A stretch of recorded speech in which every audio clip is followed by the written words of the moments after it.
الرحيم، والصلاة والسلام على سيد الخلق أجمعين سيدنا محمد صلى الله عليه وسلم. النهاردة هنعمل مشروب المغاد. احنا طبعا فصل الشتاء، ومشروب المغاد ده في منتهى الجمال. يعني مش معناه ان انا عندي واحدة والدة اعمله، لا، انا ممكن اعمله في اي وقت. اولا مغذي عالي، بيدي طاقة عالية للجسم، بيحتوي على سكريات عالية جدا، حلو للمفاصل وآلام المفاصل، حلو للعضلات بتاعة الجسم، مسمن لو واحدة عايزة تتخن بقى او نحيفة ممكن تاخده. ليه فوائد جميلة جدا جدا جدا. طبعا بيحتوي على سمسم، على حلبة، على سوداني، سمن بلدي.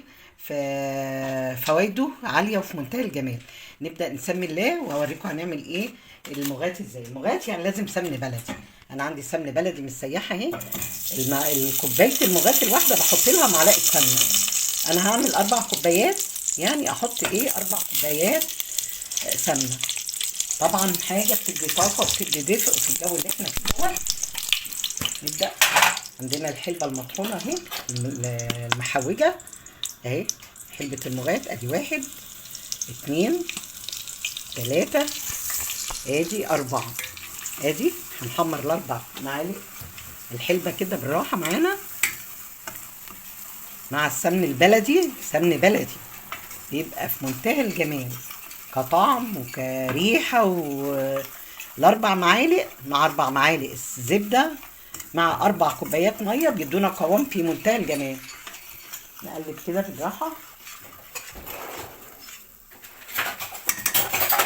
ممكن استبدل المعلقة بالمضرب عشان بس ما يكلكعش معايا. انا ممكن احط بقى معاه هو بيتحمر كده السمسم بتاعنا، وهو انا بحمره كده. ادي السمسم اهو ياخد التحميره بتاعته.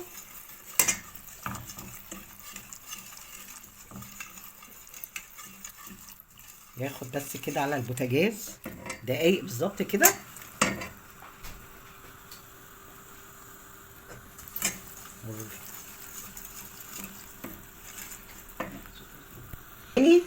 سوداني بس في الاخر، في الاخر، عشان خاطر انا مش عايزه السوداني يطرى. انا مش عايزه السوداني يطرى معايا. هو كده المغات اتحوج خلاص في لف معايا في السمن البلدي. هروح حاطه ال4 كوبايات ميه. بسم الله الرحمن الرحيم. وافضل في التقليب كده. بسم الله الرحمن الرحيم. المغات بتاعنا بدأ يغلي اهو. طبعا انا التقليب مستمر.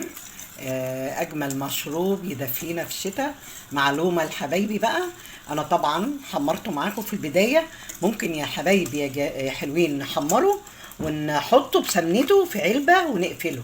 حبينا نسخن كوبايه بناخد معلقه من اللي انا محمراه دوت، وحاطين عليه الميه، وحاطين بقى جوز الهند والزبيب والسوداني. بيبقى مشروب جاهز خالص معانا. انا معايا السوداني اهوت اخر حاجه بحطها عشان يبقى ايه السوداني مقرقش وبطعمه. وادي الزبيب، وادي شويه جوز هند بسيط كده، ونقلبه كله مع بعضه. انا حمرت السمسم في البدايه مع المغاد بتاعي اهو. هو غالي معايا كده. اوريكم بقى ان شاء الله كده نصبه ازاي مشروب الطاقه الشتوي الجميل. لان نسبه السكريات فيه عاليه جدا. وكوبايه سكر على ال4 معالق مغاد و4 معالق السمنه كوبايه سكر. وزي ما قلت لكم ممكن تعملوه تحمروه وتشيلوه في اي وقت. اي حد يجي لكم تروحوا صبوا له الكوبايه جاهزه في منتهى الجمال. هتلاقوه وهو له طارق وله ماسك ولا هو سايب. وبالطريقه دي ممكن نحط بس شويه جوز هند كده بسيط. انا حاطه جواه جوز هند وكفايه قوي، لان هو فيه سوداني وجوز هند وزبيب. واللي يعجبه الفيديو يعمل لي لايك ويعلق لي عليه ويقول لي رايه بصراحه ايه. وجزاكم الله خيرا، وفعلوا لي الجرس وافتكروني بدعاء ان ربنا يديني دوام الصحه ويعمل لكم كل ما هو جديد. والسلام عليكم ورحمه الله وبركاته يا حبايبي.